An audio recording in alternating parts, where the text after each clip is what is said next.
నీ ప్రేమ ఊసులు నీ ప్రేమ భాషతో నన్ను కవించలే మనసులో కదలాడే నీ ప్రేమ ఊసులు నీ ప్రేమ భాషతో నన్ను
అందాల రాణి అందాల రాణి అందాల రాణి రావే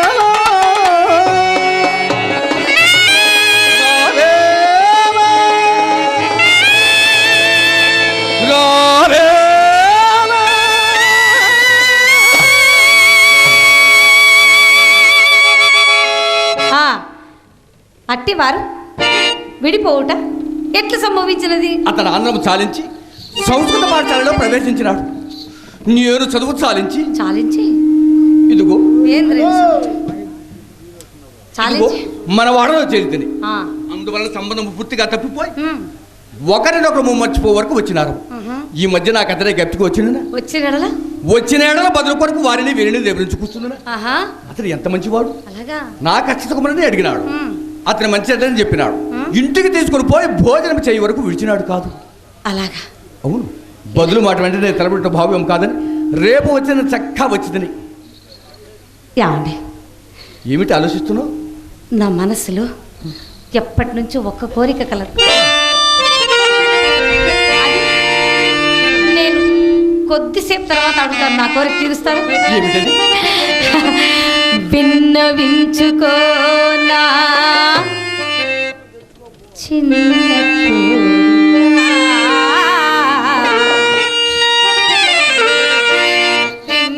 విన్నవించుకోనా చిన్న ఇన్నాళ్ళు నా మది ఉన్న కోరిక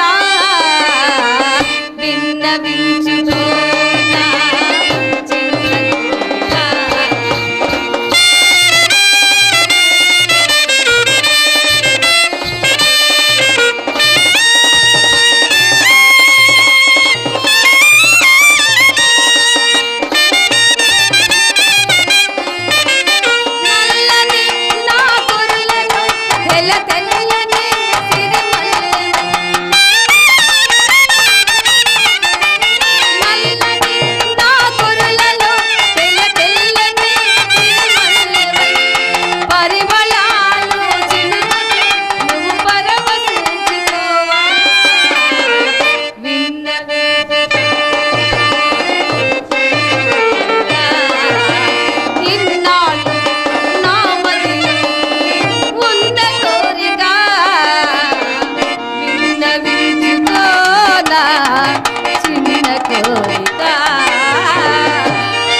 కానీ ఎట్లయినను ఆయనను అంటే మీ మిత్రుణ్ణి ఒక్కసారి మన ఇంటికి తీసుకొని రాగలరా అని.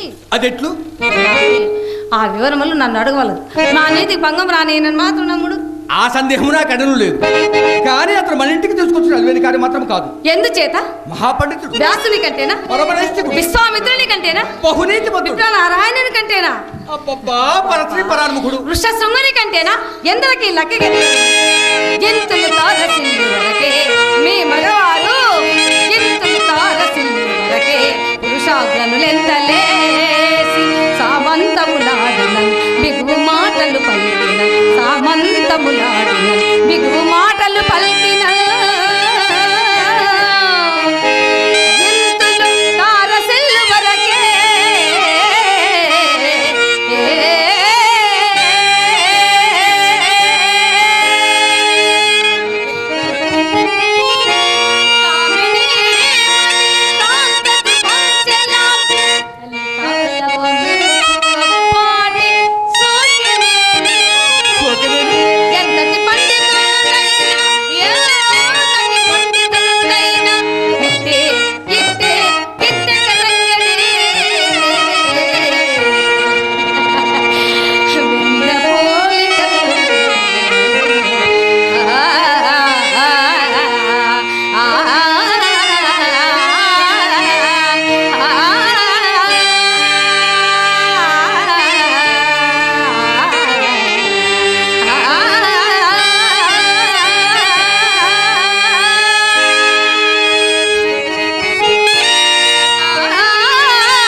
అతని భార్య భూలోకరంభ.